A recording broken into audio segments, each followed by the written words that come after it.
ഇഅ്തികാഫ് എന്ന് പറയുന്നത് സിമ്പിളാണ്. അതിൻ്റെ നിർവചനം ലുസൂമുൽ മസ്ജിദി ലിൽ ഇബാദ, അതായത് അള്ളാഹുവിൻ്റെ പള്ളിയിൽ അല്പസമയം ഇബാദത്തിന് വേണ്ടി ഒഴിഞ്ഞിരിക്കുക. അതായത് ഇബാദത്തിന് വേണ്ടിയിട്ട് ഒരാൾ, ഞാൻ പറയാം ഇന്ന അസർ മുതൽ മഗ്രിബ് വരെ, അല്ലെങ്കിൽ മഗ്രിബ് മുതൽ ഫജ്ർ വരെ ഞാൻ പള്ളിയിൽ ഇബാദത്തിന് വേണ്ടി ഇഅ്തികാഫിരിക്കുകയാണ്. അതിൻ്റെ ചുരുങ്ങിയ പരിധി എത്ര? ചുരുങ്ങിയ പരിധി ഹദീസുകളിൽ എവിടെയും പരാമർശിക്കപ്പെട്ടിട്ടില്ല.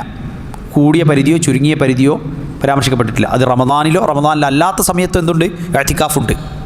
എന്നാൽ ഏറ്റവും പ്രബലം റമദാനിലെ അവസാനത്തെ 10 ഏറ്റവും പ്രബലം. കാരണം നബി സല്ലല്ലാഹു അലൈഹി വസല്ലം വഫാത്താകുന്നത് വരെ അവസാനത്തെ 10 സ്ഥിരമായി ഇഅ്തികാഫിരിക്കാറുണ്ടായിരുന്നു. അതാണ് കാന റസൂലുള്ളാഹി സ്വല്ലല്ലാഹു അലൈഹി വസല്ലം യഅ്തകിഫു ഫിൽ അശ്റിൽ അവാഖിരി മിൻ റമദാൻ ഹത്താ തവഫാഹുല്ലാഹ്. അല്ലാഹു സുബ്ഹാനഹു വ തആല നബി സല്ലല്ലാഹു അലൈഹി വസല്ലമയെ വഫാത്താക്കുന്നത് വരെ നബി സല്ലല്ലാഹു അലൈഹി വസല്ലം അവസാനത്തെ 10 ഇഅ്തികാഫിരുന്നു. അപ്പോൾ അവസാനത്തെ 10 ഇഅ്തികാഫിരിക്കുന്നതിന് പ്രത്യേകം എന്തുണ്ട്? പ്രതിഫലമുണ്ട്. ഒരാൾക്ക് രാവിലെ ഡ്യൂട്ടിക്ക് പോകണം, രാത്രി മാത്രമേ ഇഅ്തികാഫിരിക്കാൻ പറ്റുള്ളൂ. ഇരിക്കാം. അതൊക്കെ പറയും ഞാൻ രാവിലെ ആയാൽ ഷർത്തോടു കൂടി ഇഅ്തികാഫിരിക്കാം. അതായത് രാവിലെ ആയാൽ ഞാൻ എൻ്റെ ഡ്യൂട്ടിക്ക് കാര്യങ്ങൾക്ക് പോകും, എന്നാൽ രാത്രി സമയത്ത് ഞാൻ ഇഅ്തികാഫിരിക്കും എന്നൊരാൾക്ക് ഷർത്തോടു കൂടി ഇഅ്തികാഫിരിക്കാം. എന്നാൽ ഇഅ്തികാഫ് ബാത്തിലാകുന്ന ഷർത്ത് വെക്കാൻ പാടില്ല. എന്ന് പറഞ്ഞു കഴിഞ്ഞാൽ ഒരാൾ പള്ളിയിൽ നിന്ന് എനിക്ക് എപ്പോഴും ആവശ്യമുള്ളപ്പോൾ ഞാൻ പുറത്തു പോകും, അപ്പോൾ പിന്നെ ഇഅ്തികാഫ് പറയില്ലല്ലോ. ഇഅ്തികാഫ് എന്ന് പറഞ്ഞാൽ എന്താ? ഞാനൊരു സമയം നിശ്ചയിച്ച് പിന്നെ പള്ളിയിൽ ഇരിക്കണം.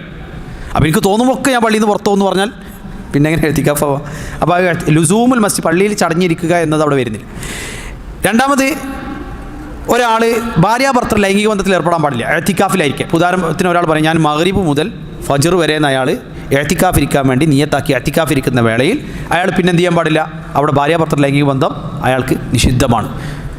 അപ്പോൾ അത്തരത്തിലുള്ള അതാണ് വലാ തുബാശിറൂഹുന്ന വഅൻതും ആകിഫൂന ഫിൽ മസാജിദ്. അതുപോലെ തന്നെ വിലക്കപ്പെട്ട കാര്യമാണ് കച്ചവടം. അങ്ങനത്തെ സംഗതികളിൽ എന്ത് ചെയ്യുക? മുഴുക. പ്രത്യേകിച്ച് പള്ളിൻ്റെ ഉള്ളിൽ നിന്ന് കച്ചവടം ചെയ്യാൻ പാടില്ല. അപ്പോൾ കച്ചവടങ്ങൾ, അങ്ങനെയുള്ള ഭൗതികപരമായ കാര്യങ്ങൾ മുഴുകി നിൽക്കുക. മറിച്ച് ഒരാളെ സംബന്ധിച്ചിടത്തോളം അയാൾ ഇബാദത്ത്, ദിക്റുകൾ, ദുആ, പിന്നെ വിശുദ്ധ ഖുർആൻ്റെ പാരായണം, അതേപോലെ തന്നെ സുന്നത്ത് നമസ്കാരങ്ങൾ, ഇതൊക്കെ നിർവഹിച്ചുകൊണ്ട് ഇബാദത്തിന് കഴിച്ചു കൂട്ടാം മാക്സിമം. എന്നാൽ പരസ്പരം സംസാരിക്കുന്നതിനോ പരസ്പരം കൂടിയിരിക്കുന്നതിനോ ഒന്നും എന്തില്ല, തെറ്റില്ല. പക്ഷേ മുഴുവൻ വെറുതെ പള്ളിയിൽ ഇങ്ങനെ ഇരുന്നിട്ട് വെറുതെ ഇങ്ങനെ ഇരിക്കുക, നാട്ടുവർത്താനം പറഞ്ഞിരിക്കുക, അത് ഇഅ്തികാഫ് എന്ന് പറയില്ല.